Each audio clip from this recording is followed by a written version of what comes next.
Jean 4, verset 2. Écoutez attentivement la parole de Dieu. Ouvre ta Bible, les chants et les instrumentistes. Quand on commence à prêcher, on ne se promène plus. Buvez de l'eau et revenez rapidement. Vous avez l'église où les chants, quand on commence à prier, les personnes vont prêcher, ils vont disparaître. Donc on dit Gaba pour revenir. Et le pasteur ne m'a pas Gaba.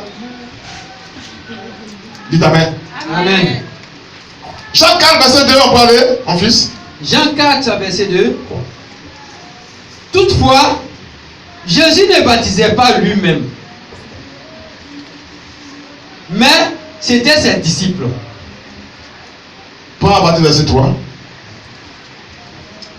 Alors, il quitta la Judée et retourna en Galilée. Oui.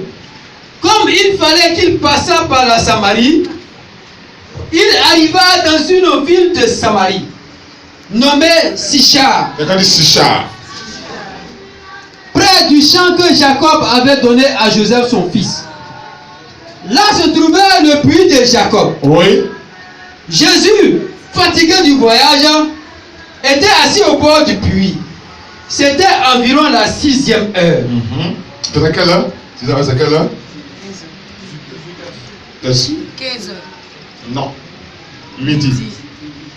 Le midi fait chaud. Le midi fait très chaud. À quelle heure seulement? À quelle heure? Regarde un peu le soleil. Et tournez un peu. Sans le prêcher comme ça. Il fait très chaud, hein? C'est midi. 6 heures, c'est midi. Ok? Quand le matin vous levez, on dit les 6 heures. 6 heures, c'est le temps, c'est l'aube. Le jour, c'est levé. Quand vous regardez, quand on appelle ça la météo, on vous dit 6 heures, c'est le jour, c'est levé. C'est pas ça? Maintenant, entre 6 heures et midi, à combien d'heures? À 6 heures. Vous appelez? C'est midi. 6 heures plus 6, ça fait 12. Amen. Donc, c'est 6 heures. Donc, c'est midi. On dit midi. Midi. Voilà. On y va? C'était environ la 6e heure. Oui. Une femme de Samarie vint puiser de l'eau. Jésus lui dit, donne-moi à boire. Car ses disciples étaient allés à la ville pour acheter des vivres. D'accord. La femme samaritaine lui dit, comment toi, qui es juif, me demandes-tu à boire? Oui. À moi, qui suis une femme samaritaine. Oui. Les juifs, en effet, n'ont pas de relation avec les samaritains. Jésus lui répondit, si tu connaissais le don de Dieu et qui est celui qui te dit, donne-moi à boire, Oui. tu lui aurais toi-même donné à boire et il t'aurait donné de l'eau vive. Continue. Seigneur, lui dit la femme, tu n'as rien pour puiser et le puits est profond. D'où aurais-tu donc cette eau vive? Es-tu plus grand que notre père Jacob, qui nous a donné ce puits et qui en a bu lui-même, ainsi que ses fils et ses troupeaux? Jésus lui répondit, quiconque boit de cette eau aura encore soif. Mais celui qui boira de l'eau que je lui donnerai n'aura jamais soif. Et l'eau que je lui donnerai deviendra en lui une source d'eau qui jaillira jusque dans la vie éternelle. Amen. Amen. Baisse la tête, prie avec moi. Nous te bénissons, le Dieu d'Israël.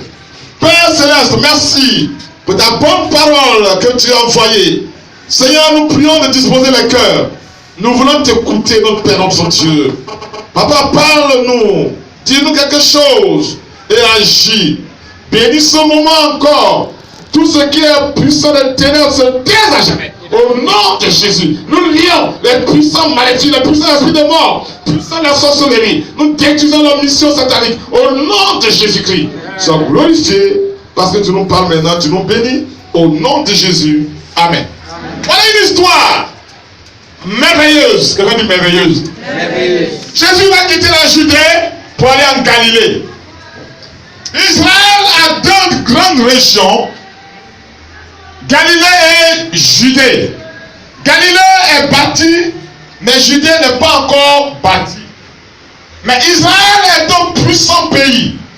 Un pays à peu près de 45 000 mètres carrés seulement. Mais un pays, quand vous y arrivez, c'est la joie de vivre. Il y a une bonne odeur, il y a la paix et il y a la vie. Dis Amen. Amen. Dis Jésus est réel. Jésus est réel. Dis Jésus est réel. Jésus est réel. Peut-être que tu entends, on lit la Bible, tu dis mais ça c'est pas une fable. Non, c'est la parole de Dieu, c'est la vérité.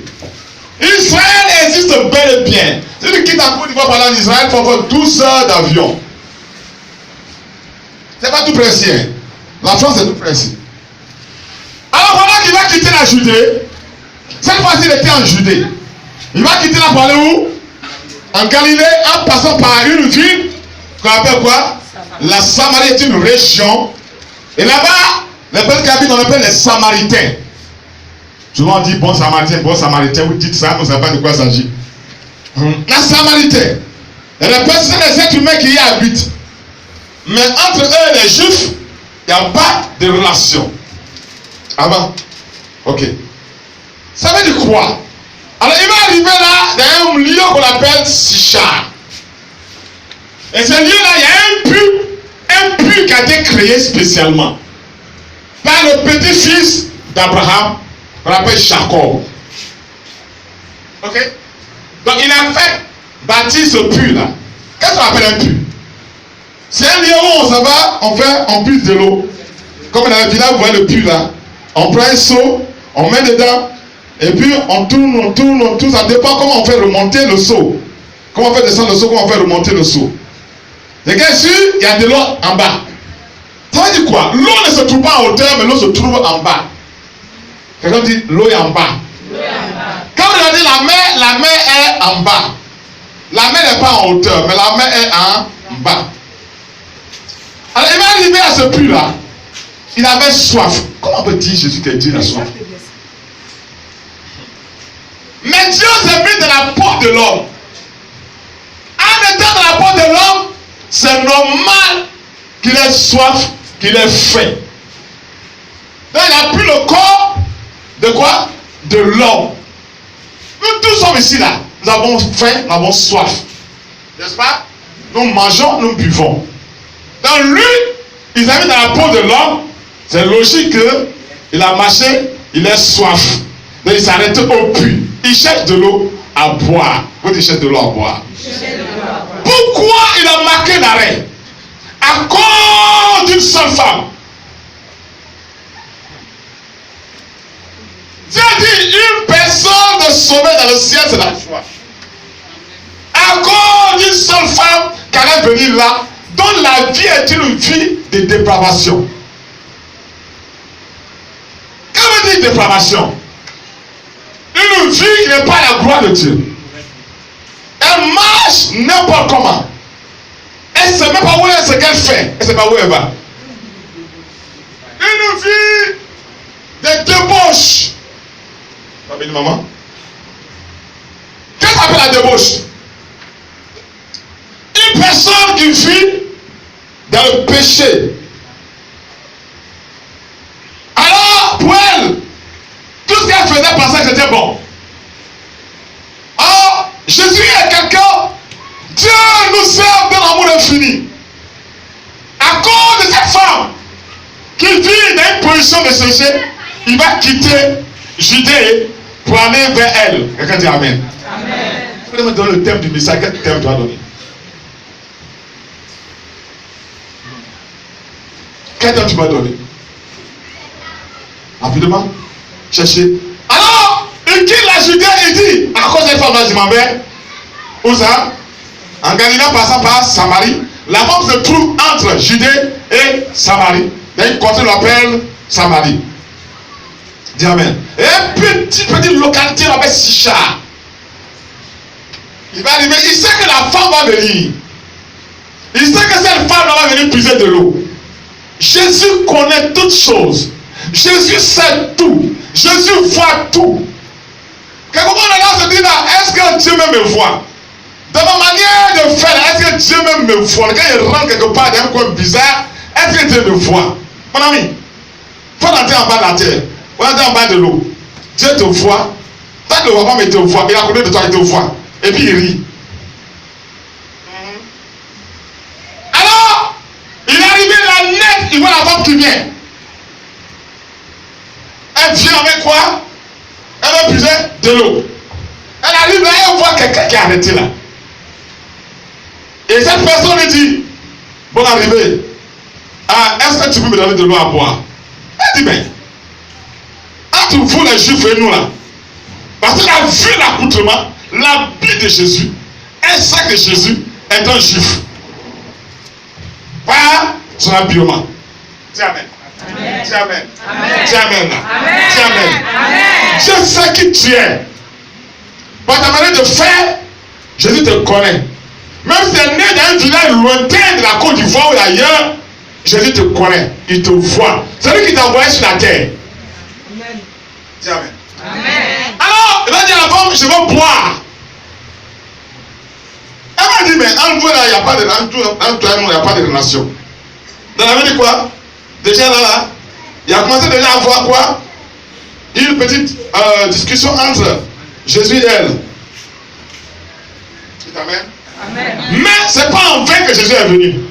Il sait que cette femme-là, si elle laisse comme ça, elle sera perdue. Mais cette femme-là, il a créé pour une mission spéciale sur la terre. Dieu nous a créés tous pour une mission sur la terre. Mais souvent, on ne connaît pas le temps de notre mission. À quel moment on va exercer la mission de Dieu? Dis amen. Amen. Ce matin, Dieu te parle. À quel moment tu vas exercer la mission qu'il t'a confiée? Pourquoi il a dit que Dieu m'a appelé? Mais Dieu peut t'appeler pour le servir. Mais est-ce que le temps est arrivé pour faire l'œuvre de Dieu? C'est ça aussi la question. Mais ça n'a rien à dire. Comme Dieu m'a appelé à faire de moi un prophète, alors déjà, je commence déjà à aller prophétiser ou à prêcher l'évangile. Il faut que l'heure de Dieu me sonne. En fait, les choses se fassent. Dis amen. Amen. Alors, elle m'a dit, mais donne-moi de l'eau à boire. Elle m'a dit, ah, mais et qu'est-ce que c'est que tu as quelque chose à puiser l'eau? Déjà, lis les versets, les deux versets. Là où on commençait à faire la causerie. Quelqu'un dit causerie. Causer. C'est bien de causer avec des personnes. C'est bien de causer avec quelqu'un. C'est bien de saluer une personne. Mais vous les chrétiens, vous ne saluez pas vos amis. Quelqu'un vous voyez quelqu'un, vous le dépassez. Même si tu ne trouvez pas la personne qui est sur chef, il faut lui dire bonjour. Non! Moi là, j'ai rien à faire, je suis pressé. Mais saluer la personne simplement, puis va-t'en. Ça coûte quoi? Peut-être cette personne a quelque chose à dire, tu ne sais pas. Si un homme te salue, ah, demoiselle, bonjour, tu n'as pas dit que déjà il t'était pris pour aller dans le lit? Hein? On se connaît où? On se connaît où même? Non! Bonjour, demoiselle. Tu ne sais pas ce monsieur qui t'a salué là. Peut-être c'est celui que Dieu a mis sur ton chemin pour que tu le battes. Tu ne sais même pas. Tu ne sais pas. Dieu sait. Mais déjà tu as répondu mal. Une simple salutation fait du bien. Touche ta voisine. Une simple salutation fait du bien. Quand la parole commence à prêcher, le diable vous dit de dormir. Ne dormez pas, s'il vous plaît. Refusez de dormir. Lis mon fils. Une femme samaritaine vient puiser de l'eau. Ouais. Jésus lui dit, donne-moi à boire. Donne-moi à boire, femme. Car ses disciples étaient allés à la ville pour chercher des vivres. Ouais. La femme samaritaine lui dit, comment toi qui es juif me demandes-tu à boire? À moi qui suis une femme samaritaine. Les juifs en effet n'ont pas de relation avec les samaritains. Jésus lui répondit, si tu connaissais le don de Dieu, oui, et qui est celui qui te dit, donne-moi à boire, oui, tu lui aurais toi-même demandé à boire, et il t'aurait donné de l'eau vive. Seigneur, lui dit la femme, tu n'as rien pour puiser, et le puits est profond. D'où aurais-tu donc cette eau vive? Es-tu plus grand que notre père Jacob, oui, qui nous a donné ce puits, et qui en a bu lui-même, ainsi que ses fils et ses troupeaux? Jésus lui répondit, quiconque boit de cette eau aura encore soif. Mais celui qui boira de l'eau que je lui donnerai n'aura jamais soif. Dis amen. Amen. Déjà, Jésus a libéré une celui qui donne de l'eau n'aura jamais trop. Donc Jésus va lui donner quoi? La parole de Dieu. Il va lui transmettre un message du salut.